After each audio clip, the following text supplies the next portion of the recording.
fisionomia a irradiar generosidade, perguntou abraçando-me: "Como vai, melhorzinho?" Esbocei o gesto do enfermo que se vê acariciado na terra, amolecendo as fibras emotivas. No mundo, às vezes, o carinho fraterno é mal interpretado. Obedecendo ao velho vício, comecei a explicar-me, enquanto os dois benfeitores se sentavam comodamente a meu lado. Não posso negar que esteja melhor. Entretanto, sofro intensamente. Muitas dores na zona intestinal, estranhas sensações de angústia no coração. Nunca supus fosse capaz de tamanha resistência, meu amigo. Ah, como tem sido pesada a minha cruz! Agora que posso concatenar ideias, creio que a dor me aniquilou todas as forças disponíveis. Clarencio ouvia atencioso, demonstrando grande interesse pelas minhas lamentações, sem o menor gesto que denunciasse o propósito de intervir no assunto. Encorajado com essa atitude, continuei. Além do mais, meus sofrimentos morais são enormes e inexprimíveis. Amainada a tormenta exterior com os socorros recebidos, volto agora às tempestades íntimas. Que terá sido feito de minha esposa, de meus filhos? Teria o meu primogênito conseguido progredir, segundo o meu velho ideal? E as filhinhas? Minha desventurada Zélia muitas vezes afirmou que morreria de saudades se um dia eu lhe faltasse. Admirável esposa, ainda lhe sinto as lágrimas dos momentos derradeiros. Não sei desde quando vivo o pesadelo da distância. Continuadas dilacerações roubaram-me a noção do tempo. Onde estará minha pobre companheira? Chorando junto às cinzas do meu corpo ou em algum recanto escuro das regiões da morte? Oh, minha dor é muito amarga. Que terrível destino o do homem penhorado no devotamento à família. Creio que raras criaturas terão padecido tanto quanto eu. No planeta, vicissitudes, desenganos, doenças, incompreensões e amarguras abafando escassas notas de alegria. Depois, os sofrimentos da morte do corpo. Em seguida, martirizações no além-túmulo. Que será então a vida? Sucessivo desenrolar de misérias e lágrimas?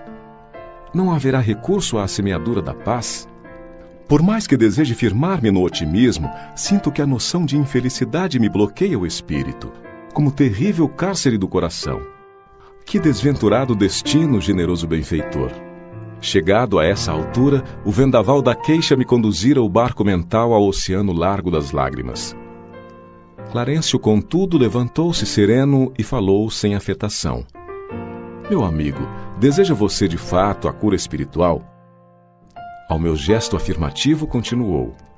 Aprenda então a não falar excessivamente de si mesmo, nem comente a própria dor. Lamentação denota a enfermidade mental e a enfermidade de curso laborioso e tratamento difícil. É indispensável criar pensamentos novos e disciplinar os lábios. Somente conseguiremos equilíbrio abrindo o coração ao sol da divindade.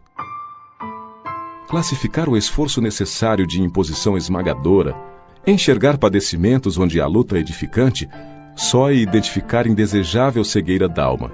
Quanto mais utilize o verbo por dilatar considerações dolorosas no círculo da personalidade, mais duros se tornarão os laços que o prendem a lembranças mesquinhas. O mesmo pai que vela por sua pessoa, oferecendo-lhe teto generoso nesta casa, atenderá aos seus parentes terrestres. Devemos ter nosso agrupamento familiar como sagrada construção, mas sem esquecer que nossas famílias são seções da família universal sob a direção divina. Estaremos a seu lado para resolver dificuldades presentes e estruturar projetos de futuro, mas não dispomos do tempo para voltar às zonas estéreis de lamentação. Além disso, temos nesta colônia o compromisso de aceitar o trabalho mais áspero como bênção de realização, considerando que a providência desborda amor enquanto nós vivemos onerados de dívidas. Se deseja permanecer nesta casa de assistência, aprenda a pensar com justeza. Nesse ínterim, secara-se-me o pranto, e chamado a brios pelo generoso instrutor, assumi diversa atitude, embora envergonhado da minha fraqueza. Não disputava você na carne, prosseguiu Clarencio bondoso, as vantagens naturais decorrentes das boas situações? Não estimava a obtenção de recursos lícitos, ansioso de estender benefícios aos entes amados? Não se interessava pelas remunerações justas, pelas expressões de conforto com possibilidades de atender à família? Aqui o programa não é diferente. Apenas divergem os detalhes. Nos círculos carnais, a convenção e a garantia monetária. Aqui, o trabalho e as aquisições definitivas do espírito imortal. Dor para nós significa possibilidade de enriquecer a alma. A luta constitui caminho para a divina realização. Compreendeu a diferença? As almas débeis ante o serviço deitam-se para se queixarem aos que passam. As fortes, porém, recebem o serviço como patrimônio sagrado, na movimentação do qual se preparam a caminho da perfeição. Ninguém lhe condena a saudade justa, nem pretende estancar sua fonte de sentimentos sublimes. Acresce notar, todavia, que o pranto da desesperação não edifica o bem. Se ama em verdade a família terrena, é preciso bom ânimo para lhe ser útil. Fez-se longa pausa. A palavra de Clarencio levantara-me para elucubrações mais sadias. Enquanto meditava a sabedoria da valiosa advertência, meu benfeitor, qual o pai que esquece a leviandade dos filhos para recomeçar serenamente a lição, tornou a perguntar com um belo sorriso. Então, como passa? Melhor? Contente por me sentir desculpado à maneira da criança que deseja aprender, respondi confortado. Vou bem melhor, para melhor compreender a vontade divina.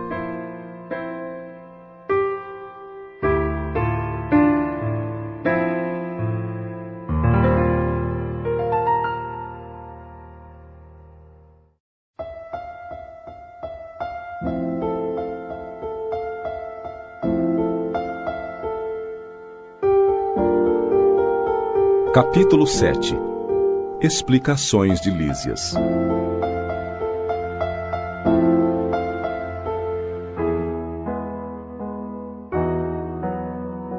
Repetiram-se as visitas periódicas de Clarencio e a atenção diária de Lísias. À medida que procurava habituar-me aos deveres novos, sensações de desafogo me aliviavam o coração. Diminuíram as dores e os impedimentos de locomoção fácil.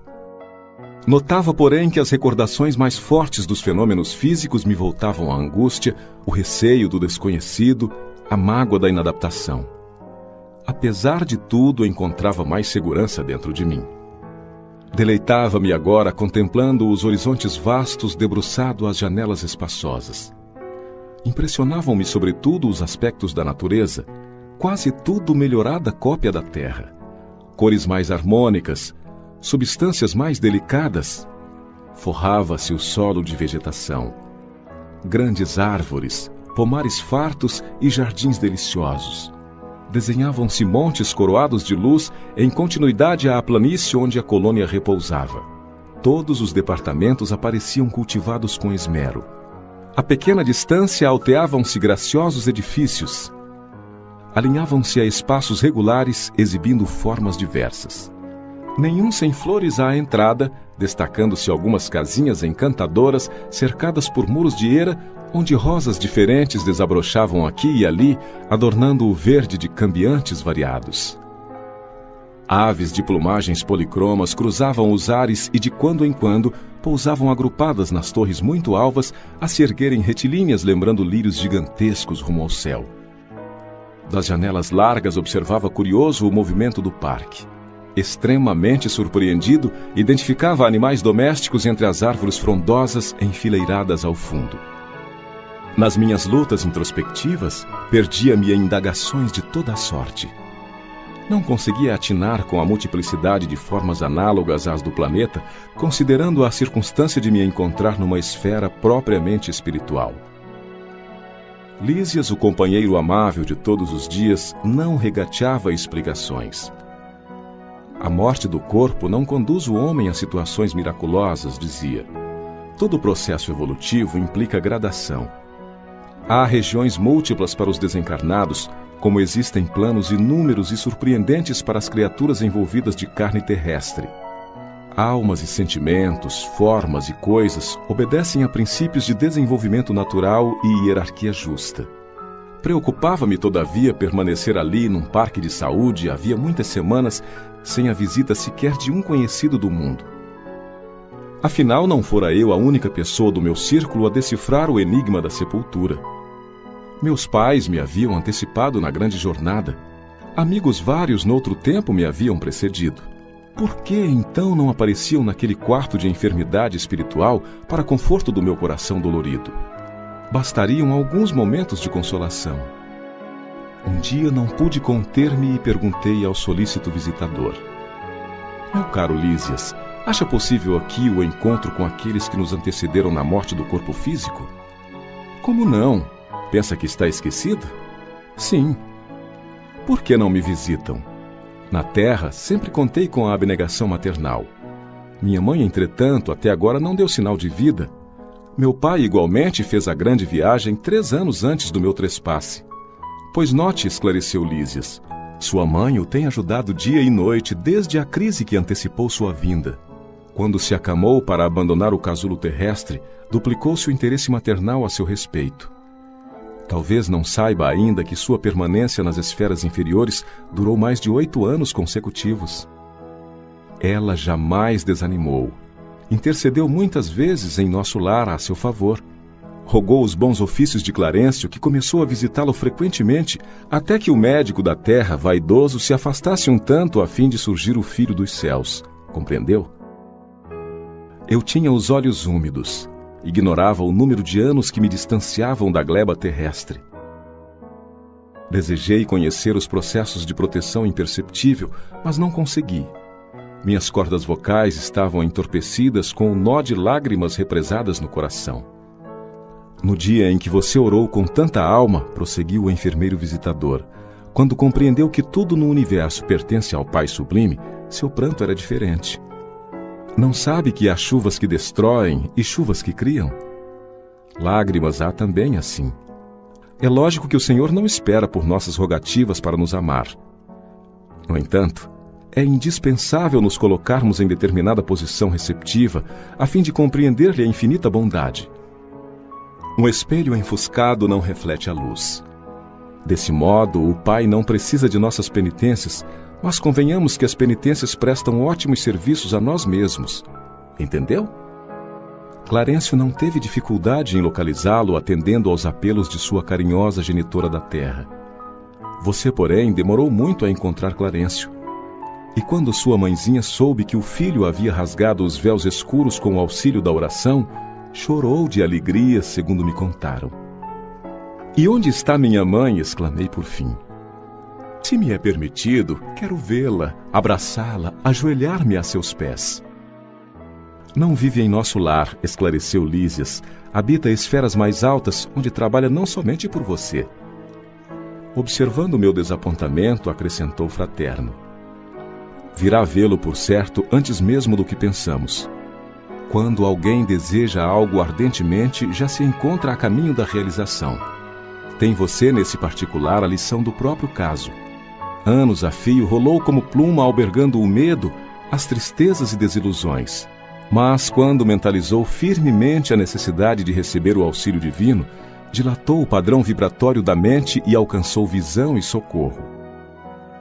Olhos brilhantes, encorajado pelo esclarecimento recebido, exclamei resoluto. Desejarei então com todas as minhas forças. Ela virá. Ela virá. Lísias sorriu com inteligência. E como quem previne generoso, afirmou ao despedir-se. Convém não esquecer, contudo, que a realização nobre exige 3 requisitos fundamentais a saber. Primeiro, desejar. Segundo, saber desejar. E terceiro, merecer. Ou por outros termos, vontade ativa, trabalho persistente e merecimento justo. O visitador ganhou a porta de saída sorridente, enquanto eu me detinha silencioso a meditar no extenso programa formulado em tão poucas palavras.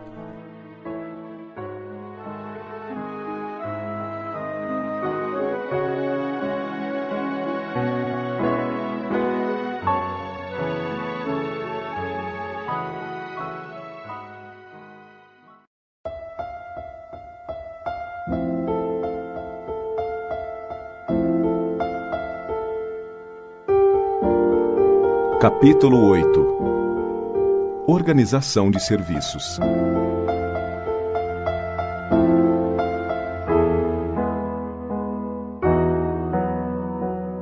Decorridas algumas semanas de tratamento ativo, saí pela primeira vez em companhia de Lísias. Impressionou-me o espetáculo das ruas. Vastas avenidas enfeitadas de árvores frondosas. Ar puro, atmosfera de profunda tranquilidade espiritual. Não havia, porém, qualquer sinal de inércia ou de ociosidade, porque as vias públicas estavam repletas. Entidades numerosas iam e vinham. Algumas pareciam situar a mente em lugares distantes, mas outras me dirigiam olhares acolhedores. Incumbia-se o companheiro de orientar-me em face das surpresas que surgiam ininterruptas. Percebendo-me as íntimas conjecturas, esclareceu solícito. Estamos no local do Ministério do Auxílio. Tudo o que vemos, edifícios, casas residenciais, representa instituições e abrigos adequados à tarefa de nossa jurisdição. Orientadores, operários e outros serviçais da missão residem aqui. Nesta zona atendem-se a doentes, ouvem-se rogativas, selecionam-se preces, preparam-se reencarnações terrenas, organizam-se turmas de socorro aos habitantes do umbral ou aos que choram na terra. Estudam-se soluções para todos os processos que se prendem ao sofrimento. Há então em nosso lar o Ministério do Auxílio? Perguntei. Como não? Nossos serviços são distribuídos numa organização que se aperfeiçoa dia a dia sob a orientação dos que nos presidem os destinos. Fixando em mim os olhos lúcidos, prosseguiu. Não tem visto nos atos da prece nosso governador espiritual cercado de 72 colaboradores? Pois são os ministros de nosso lar. A colônia, que é essencialmente de trabalho e realização, divide-se em 6 ministérios, orientados cada qual por 12 ministros. Temos os ministérios da regeneração, do auxílio, da comunicação, do esclarecimento, da elevação e da união divina. Os 4 primeiros nos aproximam das esferas terrestres. Os 2 últimos nos ligam ao plano superior, visto que a nossa cidade espiritual é zona de transição. Os serviços mais grosseiros localizam-se no Ministério da Regeneração. Os mais sublimes, no da União Divina. Clarencio, o nosso chefe amigo, é um dos ministros do auxílio. Valendo-me da pausa natural, exclamei comovido. Oh, nunca imaginei a possibilidade de organizações tão completas depois da morte do corpo físico. Sim, esclareceu Lísias. O véu da ilusão é muito denso nos círculos carnais. O homem vulgar ignora que toda manifestação de ordem no mundo procede do plano superior. A natureza agreste transforma-se em jardim quando orientada pela mente do homem, e o pensamento humano, selvagem na criatura primitiva, transforma-se em potencial criador quando inspirado pelas mentes que funcionam nas esferas mais altas. Nenhuma organização útil se materializa na crosta terrena sem que seus raios iniciais partam de cima. Mas nosso lar terá igualmente uma história como as grandes cidades planetárias? Sem dúvida. Os planos vizinhos da esfera terráquea possuem igualmente natureza específica. Nosso lar é a antiga fundação de portugueses distintos, desencarnados no Brasil no século XVI. A princípio, enorme e exaustiva foi a luta, segundo consta em nossos arquivos no Ministério do Esclarecimento. Há substâncias ásperas nas zonas invisíveis à Terra, tal como nas regiões que se caracterizam pela matéria grosseira. Aqui também existem enormes extensões de potencial inferior, como há no planeta grandes tratos de natureza rude e incivilizada. Os trabalhos primordiais foram desanimadores mesmo para os espíritos fortes. Onde se congregam hoje vibrações delicadas e nobres, edifícios de fino lavor, misturavam-se as notas primitivas dos silvícolas do país e as construções infantis de suas mentes rudimentares. Os fundadores não desanimaram, porém. Prosseguiram na obra, copiando o esforço dos europeus que chegavam à esfera material apenas com a diferença de que por lá se empregava a violência, a guerra, a escravidão. E aqui o serviço perseverante, a solidariedade fraterna, o amor espiritual. A essa altura atingíramos uma praça de maravilhosos contornos, ostentando extensos jardins. No centro da praça erguia-se um palácio de magnificente beleza, encabeçado de torres soberanas que se perdiam no céu. Os fundadores da colônia começaram o esforço partindo daqui, onde se localiza a governadoria, disse o visitador. Apontando o palácio, continuou. Temos nesta praça o ponto de convergência dos 6 ministérios a que me referi. Todos começam na governadoria, estendendo-se em forma triangular. E respeitoso comentou: ali vive o nosso abnegado orientador.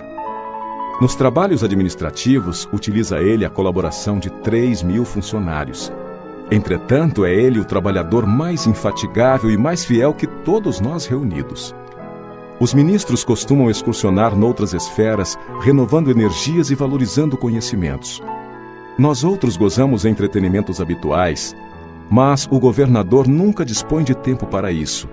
Faz questão que descansemos, obriga-nos a férias periódicas, ao passo que ele mesmo quase nunca repousa, mesmo no que concerne às horas de sono. Parece-me que a glória dele é o serviço perene. Basta lembrar que estou aqui há 40 anos e, com exceção das assembleias referentes às preces coletivas, raramente o tenho visto em festividades públicas. Seu pensamento, porém, abrange todos os círculos de serviço. Sua assistência carinhosa a tudo e a todos atinge. Depois de longa pausa, o enfermeiro amigo acentuou: não faz muito comemorou-se o 114º aniversário da sua magnânima direção. Calara-se Lísias, evidenciando comovida reverência, enquanto eu a seu lado contemplava, respeitoso e embevecido, as torres maravilhosas que pareciam cindir o firmamento.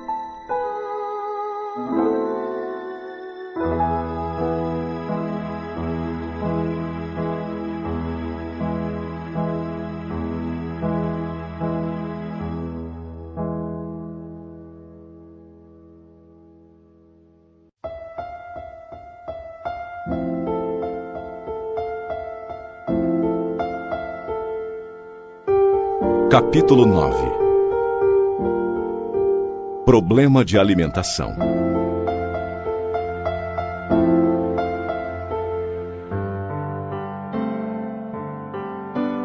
Enlevado na visão dos jardins prodigiosos, pedi ao dedicado enfermeiro para descansar alguns minutos num banco próximo.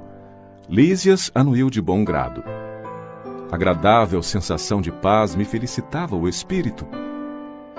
Caprichosos repuxos de água coloridas zigue-zagueavam no ar, formando figuras encantadoras. Quem observa esta colmeia imensa de serviço, ponderei, é induzido a examinar numerosos problemas. E o abastecimento? Não tenho notícia de um Ministério da Economia. Antigamente, explicou o paciente interlocutor, os serviços dessa natureza assumiam feição mais destacada. Deliberou, porém, o atual governador atenuar todas as expressões de vida que nos recordassem os fenômenos puramente materiais. As atividades de abastecimento ficaram assim reduzidas a simples serviço de distribuição sob o controle direto da governadoria. Aliás, a providência constitui medidas das mais benéficas. Rezam os anais que a colônia há um século lutava com extremas dificuldades para adaptar os habitantes às leis da simplicidade. Muitos recém-chegados ao nosso lar duplicavam exigências.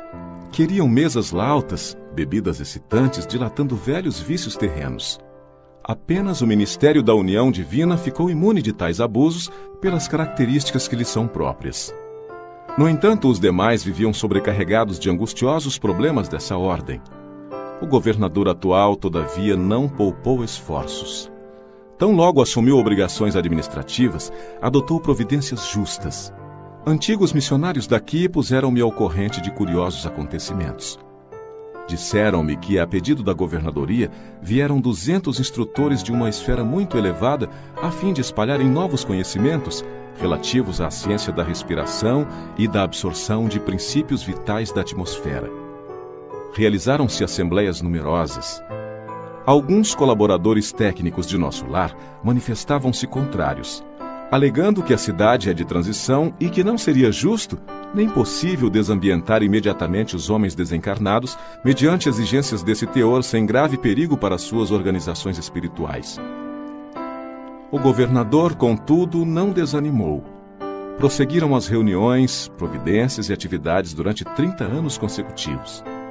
Algumas entidades eminentes chegaram a formular protestos de caráter público reclamando. Por mais de 10 vezes, o Ministério do Auxílio esteve superlotado de enfermos, onde se confessavam vítimas do novo sistema de alimentação deficiente. Nesses períodos, os opositores da redução multiplicavam acusações. O governador, porém, jamais castigou alguém. Convocava os adversários da medida a palácio e expunha-lhes paternalmente os projetos e finalidades do regime. Destacava a superioridade dos métodos de espiritualização, facilitava aos mais rebeldes inimigos do novo processo variadas excursões de estudo em planos mais elevados que o nosso, ganhando assim maior número de adeptos. Ante pausa mais longa, reclamei interessado: continue, por favor, meu caro Lísias. Como terminou a luta edificante? Depois de 21 anos de perseverantes demonstrações por parte da governadoria, aderiu o Ministério da Elevação, passando a abastecer-se apenas do indispensável. O mesmo não aconteceu com o Ministério do Esclarecimento, que demorou muito a assumir compromisso em vista dos numerosos espíritos dedicados às ciências matemáticas que ali trabalham. Eram eles os mais teimosos adversários. Mecanizados nos processos de proteínas e carboidratos, imprescindíveis aos veículos físicos, não cediam terreno nas concepções correspondentes daqui. Semanalmente, enviavam ao governador longas observações e advertências, repletas de análises e numerações, atingindo por vezes a imprudência. O velho governante, contudo, nunca agiu por si só. Requisitou assistência de nobres mentores que nos orientam através do Ministério da União Divina e jamais deixou o menor boletim de esclarecimento sem exame minucioso. Enquanto argumentavam os cientistas e a governadoria contemporizava, formaram-se perigosos distúrbios no antigo Departamento de Regeneração, hoje transformado em Ministério. Encorajados pela rebeldia dos cooperadores do esclarecimento, os espíritos menos elevados que ali se recolhiam entregaram-se a condenáveis manifestações. Tudo isso provocou enormes cisões nos órgãos coletivos de nosso lar, dando ensejo a perigoso assalto das multidões obscuras do umbral que tentaram invadir a cidade, aproveitando brechas nos serviços de regeneração, onde grande número de colaboradores entretinha certo intercâmbio clandestino em virtude dos vícios de alimentação. Dado o alarme, o governador não se perturbou. Terríveis ameaças pairavam sobre todos. Ele, porém, solicitou audiência ao Ministério da União Divina e, depois de ouvir o nosso mais alto conselho, mandou fechar provisoriamente o Ministério da Comunicação. Determinou funcionassem todos os calabouços da regeneração para isolamento dos recalcitrantes. Advertiu o Ministério do Esclarecimento, cujas impertinências suportou mais de 30 anos consecutivos. Proibiu temporariamente os auxílios às regiões inferiores e, pela primeira vez na sua administração, mandou ligar as baterias elétricas das muralhas da cidade para a emissão de dardos magnéticos a serviço da defesa comum. Não houve combate nem ofensiva da colônia, mas resistência resoluta. Por mais de 6 meses, os serviços de alimentação em nosso lar foram reduzidos à inalação de princípios vitais da atmosfera através da respiração e água misturada a elementos solares elétricos e magnéticos. A colônia ficou então sabendo o que vem a ser a indignação do espírito manso e justo. Findo o período mais agudo, a governadoria estava vitoriosa. O próprio Ministério do Esclarecimento reconheceu o erro e cooperou nos trabalhos de reajustamento. Houve nesse comenos regozijo público, e dizem que, em meio da alegria geral, o governador chorou sensibilizado, declarando que a compreensão geral constituía o verdadeiro prêmio ao seu coração. A cidade voltou ao movimento normal. O antigo Departamento da Regeneração foi convertido em Ministério. Desde então, só existe maior suprimento de substâncias alimentícias que lembram a terra nos Ministérios da Regeneração e do Auxílio, onde há sempre grande número de necessitados. Nos demais há somente o indispensável, isto é, todo o serviço de alimentação obedece à inexcedível sobriedade. Presentemente, todos reconhecem que a suposta impertinência do governador representou medida de elevado alcance para nossa libertação espiritual. Reduziu-se a expressão física e surgiu maravilhoso coeficiente de espiritualidade. Lísias silenciou e eu me entreguei a profundos pensamentos sobre a grande lição.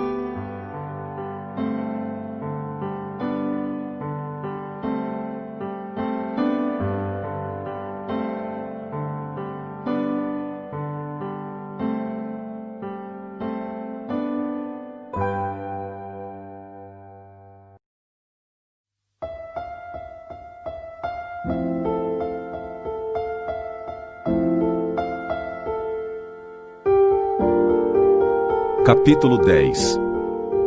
No Bosque das Águas.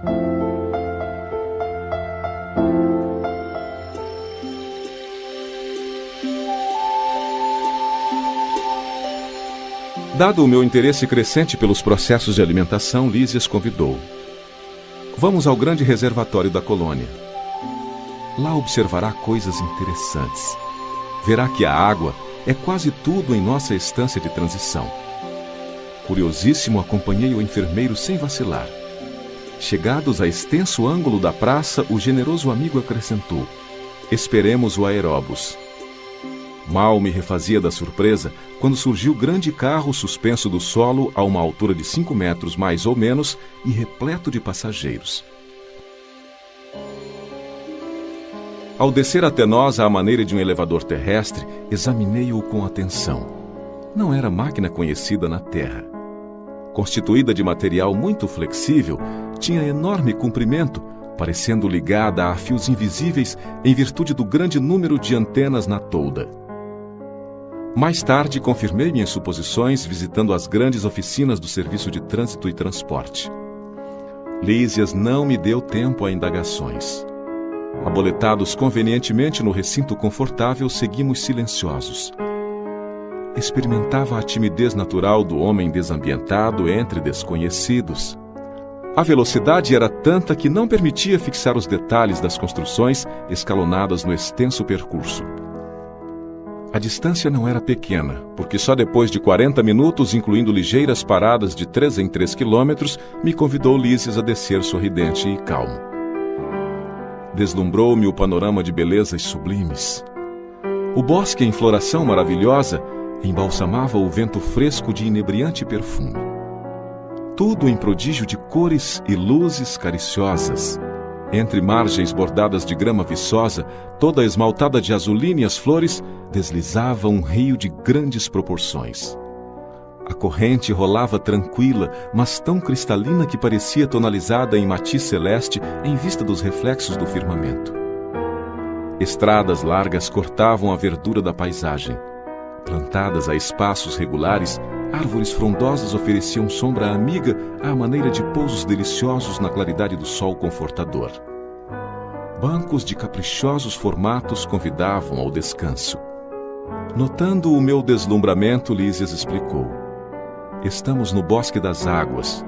Temos aqui uma das mais belas regiões de nosso lar. Trata-se de um dos locais prediletos para as excursões dos amantes que aqui vêm tecer as mais lindas promessas de amor e fidelidade para as experiências da terra. A observação ensejava considerações muito interessantes, mas Lísias não me deu aso a perguntas nesse particular. Indicando um edifício de enormes proporções, esclareceu: ali é o grande reservatório da colônia. Todo o volume do Rio Azul que temos à vista é absorvido em caixas imensas de distribuição. As águas que servem a todas as atividades da colônia partem daqui.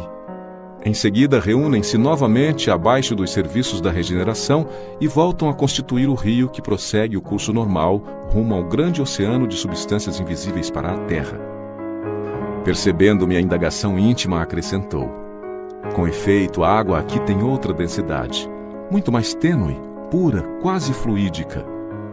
Notando as magníficas construções que me fronteavam, interroguei: a que ministério está afeto o serviço de distribuição? Imagine, elucidou Lísias, que este é um dos raros serviços materiais do Ministério da União Divina. Que diz? Perguntei, ignorando como conciliar uma e outra coisa. O visitador sorriu e obtemperou prazenteiro. Na Terra, quase ninguém cogita seriamente de conhecer a importância da água. Em nosso lar, contudo, outros são os conhecimentos. Nos círculos religiosos do planeta, ensinam que o Senhor criou as águas.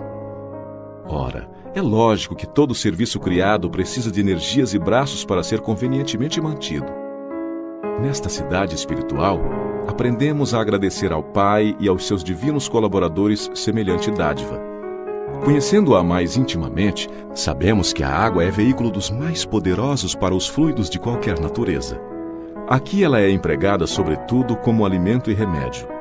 Há repartições no Ministério do Auxílio absolutamente consagradas à manipulação de água pura, com certos princípios suscetíveis de serem captados na luz do sol e no magnetismo espiritual.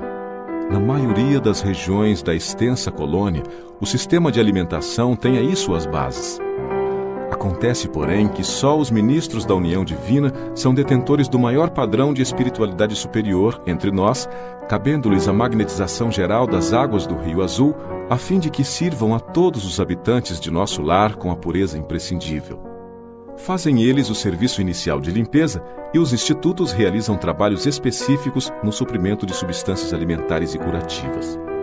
Quando os diversos fios da corrente se reúnem de novo, no ponto longínquo oposto a este bosque, ausenta-se o rio de nossa zona, conduzindo em seu seio nossas qualidades espirituais. Eu estava embevecido com as explicações. No planeta, objetei, jamais recebi elucidações desta natureza. O homem é desatento há muitos séculos, tornou Lísias. O mar equilibra-lhe a moradia planetária. O elemento aquoso fornece-lhe o corpo físico. A chuva dá-lhe o pão. O rio organiza-lhe a cidade.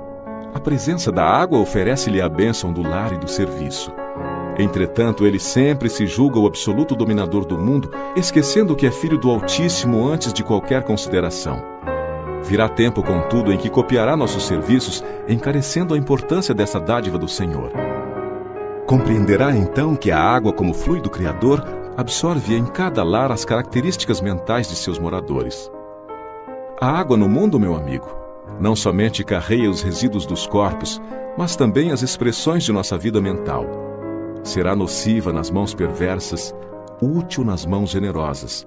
E quando em movimento, sua corrente não só espalhará bênção de vida, mas constituirá igualmente um veículo da providência divina, absorvendo amarguras, ódios e ansiedades dos homens, lavando-lhes a casa material e purificando-lhes a atmosfera íntima.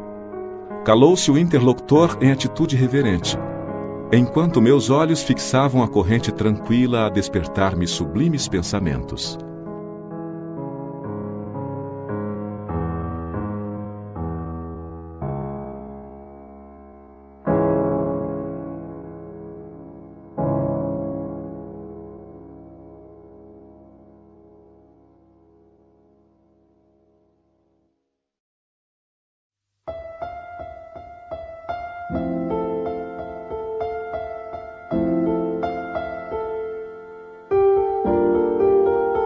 Capítulo 11. Notícias do plano.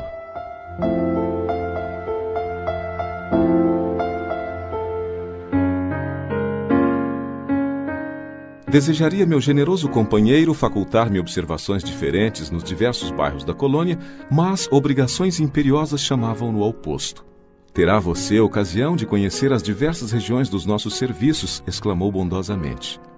Pois, conforme vê, os ministérios do nosso lar são enormes células de trabalho ativo. Nem mesmo alguns dias de estudo oferecem ensejo à visão detalhada de um só deles. Não lhe faltará oportunidade, porém. Ainda que me não seja possível acompanhá-lo, Clarencio tem poderes para obter-lhe ingresso fácil em qualquer dependência. Voltamos ao ponto de passagem do aeróbus que não se fez esperar. Agora sentia-me quase à vontade. A presença de muitos passageiros não me constrangia. A experiência anterior fizera-me benefícios enormes. Esfervilhava-me o cérebro de úteis indagações. Interessado em resolvê-las, aproveitei o minuto para valer-me do companheiro quando possível. Lísias, amigo, perguntei. Poderá informar-me se todas as colônias espirituais são idênticas a esta? Os mesmos processos, as mesmas características? De modo algum.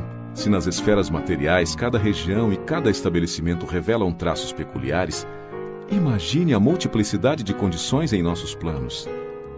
Aqui, tal como na Terra, as criaturas se identificam pelas fontes comuns de origem e pela grandeza dos fins que devem atingir. Mas importa considerar que cada colônia, como cada entidade, permanece em degraus diferentes na grande ascensão. Todas as experiências de grupo diversificam-se entre si. E nosso lar constitui uma experiência coletiva dessa natureza. Segundo nossos arquivos, muitas vezes os que nos antecederam buscaram inspiração nos trabalhos de abnegados trabalhadores de outras esferas. Em compensação, outros agrupamentos buscam o nosso concurso para outras colônias em formação.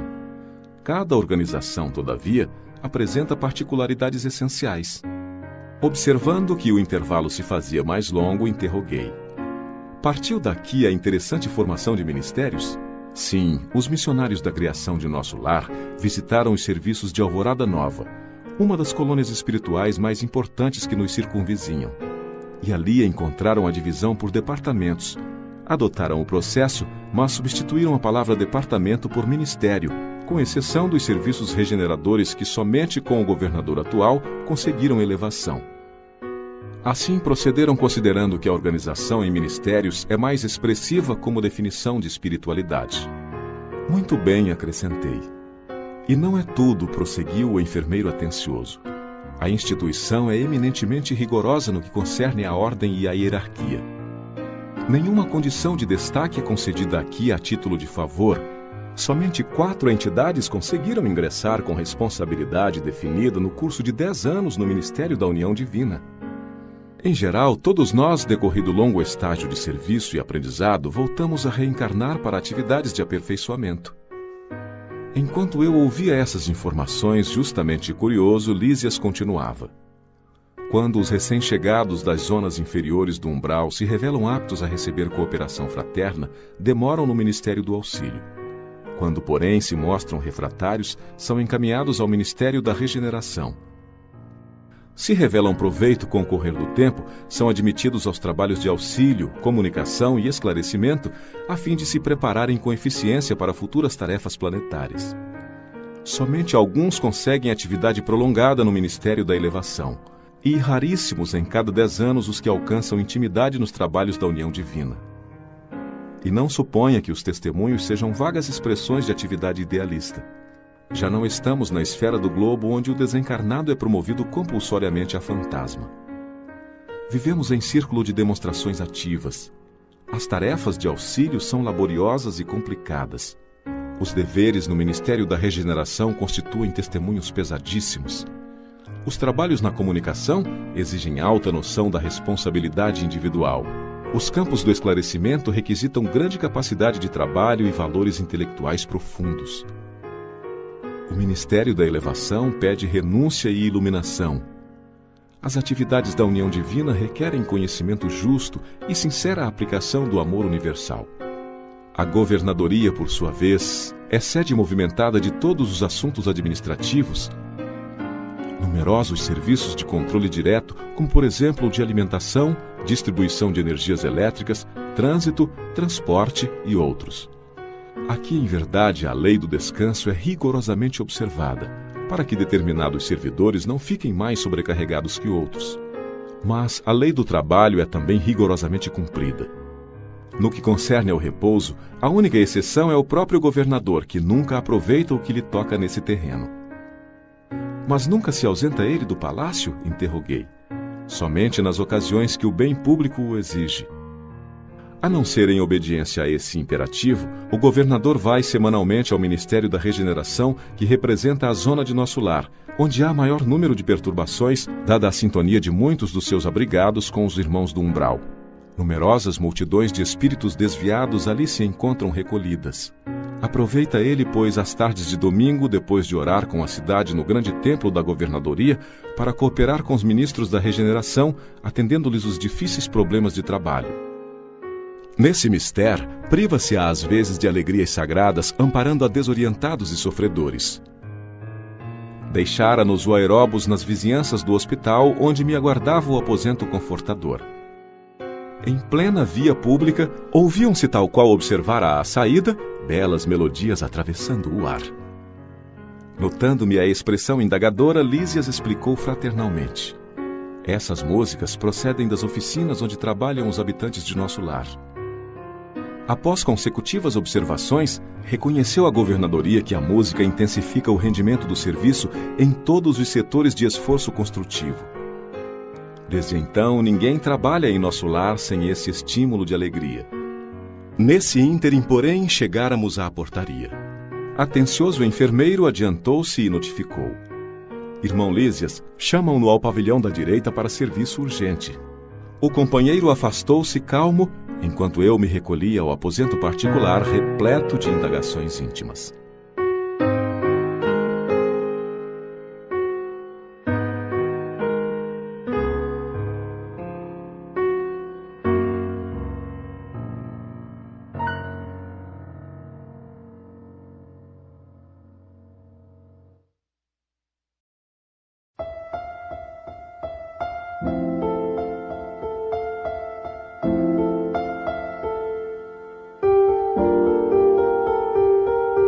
Capítulo 12.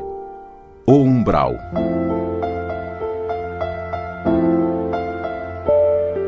Após receber tão valiosas elucidações, aguçava-se-me o desejo de intensificar a aquisição de conhecimentos relativos a diversos problemas que a palavra de Lísias sugeria. As referências a espíritos do umbral mordiam-me a curiosidade. A ausência de preparação religiosa no mundo dá motivo a dolorosas perturbações. Que seria o umbral? Conhecia apenas a ideia do inferno e do purgatório, através dos sermões ouvidos nas cerimônias católico-romanas a que assistira, obedecendo a preceitos protocolares. Desse umbral, porém, nunca tivera notícias. Ao primeiro encontro com o generoso visitador, minhas perguntas não se fizeram esperar. Lísias ouviu-me atencioso e replicou: Ora, pois você andou detido por lá tanto tempo e não conhece a região? Recordei os sofrimentos passados, experimentando arrepios de horror. O umbral, continuou ele solícito, começa na crosta terrestre.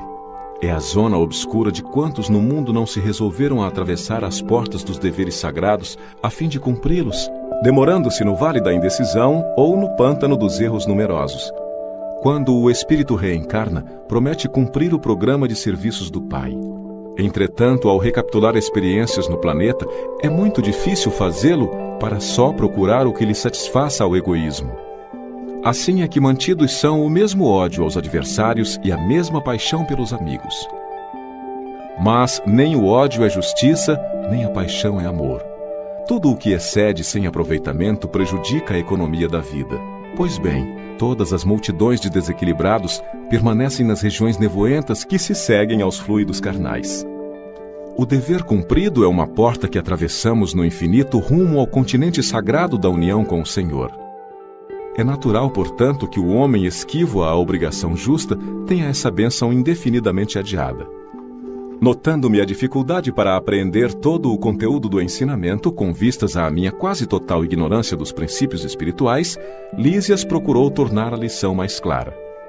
Imagine que cada um de nós, renascendo no planeta, somos portadores de um fato sujo para lavar no tanque da vida humana. Essa roupa imunda é o corpo causal tecido por nossas mãos nas experiências anteriores.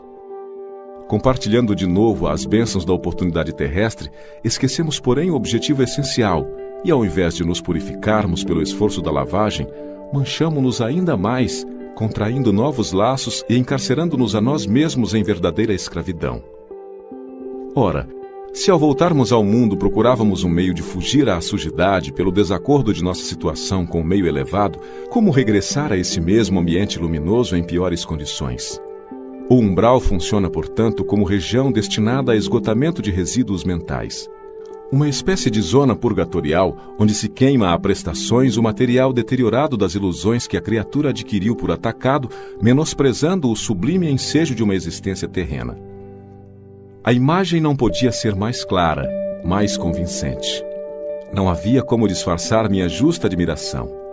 Compreendendo o efeito benéfico que me traziam aqueles esclarecimentos, Lísias continuou: O umbral é região de profundo interesse para quem esteja na Terra.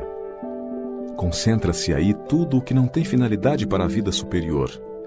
E note você que a providência divina agiu sabiamente, permitindo-se criar-se tal departamento em torno do planeta. Há legiões compactas de almas irresolutas e ignorantes, que não são suficientemente perversas para serem enviadas a colônias de reparação mais dolorosa, nem bastante nobres para serem conduzidas a planos de elevação. Representam fileiras de habitantes do umbral, companheiros imediatos dos homens encarnados, separados deles apenas por leis vibratórias. Não é de estranhar, portanto, que semelhantes lugares se caracterizem por grandes perturbações. Lá vivem, agrupam-se os revoltados de toda a espécie. Formam igualmente núcleos invisíveis de notável poder pela concentração das tendências e desejos gerais. Muita gente da Terra não recorda que se desespera quando o carteiro não vem, quando o comboio não aparece? Pois o umbral está repleto de desesperados. Por não encontrarem o Senhor à disposição dos seus caprichos, após a morte do corpo físico e sentindo que a coroa da vida eterna é a glória intransferível dos que trabalham com o Pai, essas criaturas se revelam e demoram em mesquinhas edificações. Nosso lar tem uma sociedade espiritual, mas esses núcleos possuem infelizes, malfeitores e vagabundos de várias categorias. É zona de verdugos e vítimas, de exploradores e explorados.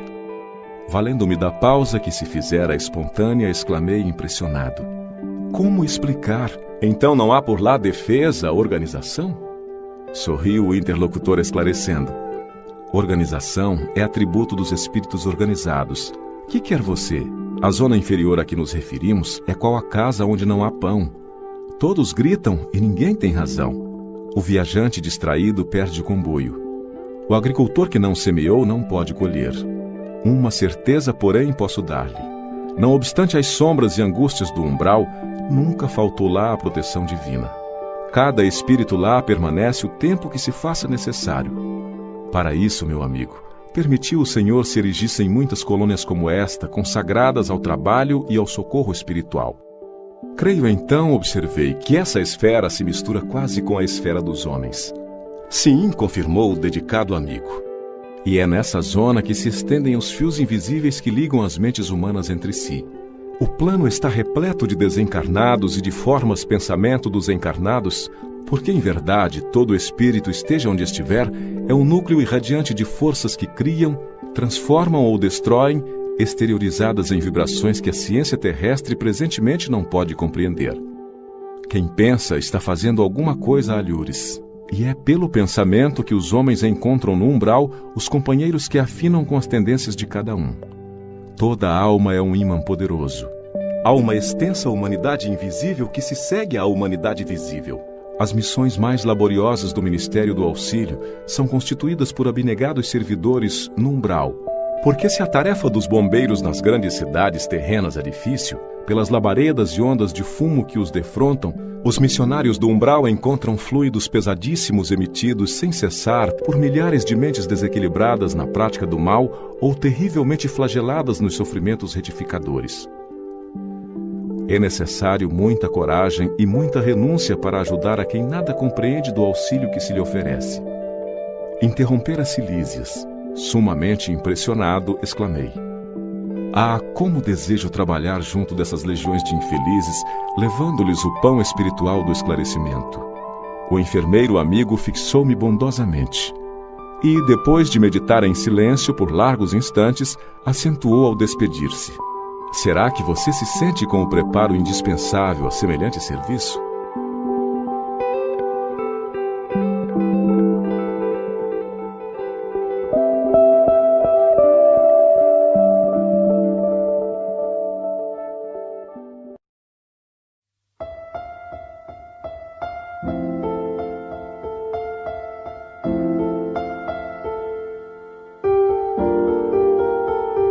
Capítulo 13. No gabinete do ministro.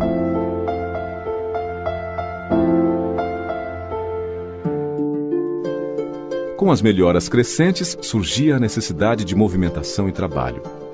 Decorrido tanto tempo, esgotados anos difíceis de luta, volvia-me o interesse pelos afazeres que enchem o dia útil de todo homem normal no mundo. Incontestável que havia perdido excelentes oportunidades na Terra, que muitas falhas me assinalavam o caminho. Agora, porém, recordava os 15 anos de clínica, sentindo um certo vazio no coração. Identificava-me a mim mesmo como vigoroso agricultor em pleno campo, de mãos atadas e impossibilitado de atacar o trabalho. Cercado de enfermos, não podia aproximar-me como noutros tempos, reunindo em mim o amigo, o médico e o pesquisador. Ouvindo gemidos incessantes nos apartamentos contíguos, não me era lícita nem mesmo a função de enfermeiro e colaborador nos casos de socorro urgente. Claro que não me faltava desejo. Minha posição ali, contudo, era assaz humilde para me atrever. Os médicos espirituais eram detentores de técnica diferente. No planeta, Sabia que meu direito de intervir começava nos livros conhecidos e nos títulos conquistados. Mas, naquele ambiente novo, a medicina começava no coração, exteriorizando-se em amor e cuidado fraternal. Qualquer enfermeiro dos mais simples em nosso lar tinha conhecimentos e possibilidades muito superiores à minha ciência. Inexequível, portanto, qualquer tentativa de trabalho espontâneo, por constituir, a meu ver, invasão de seara alheia. No apuro de tais dificuldades, Lísias era o amigo indicado às minhas confidências de irmão. Interpelado, esclareceu. Por que não pedir o socorro de Clarencio? Atendê-lo-á, por certo. Peça-lhe conselhos.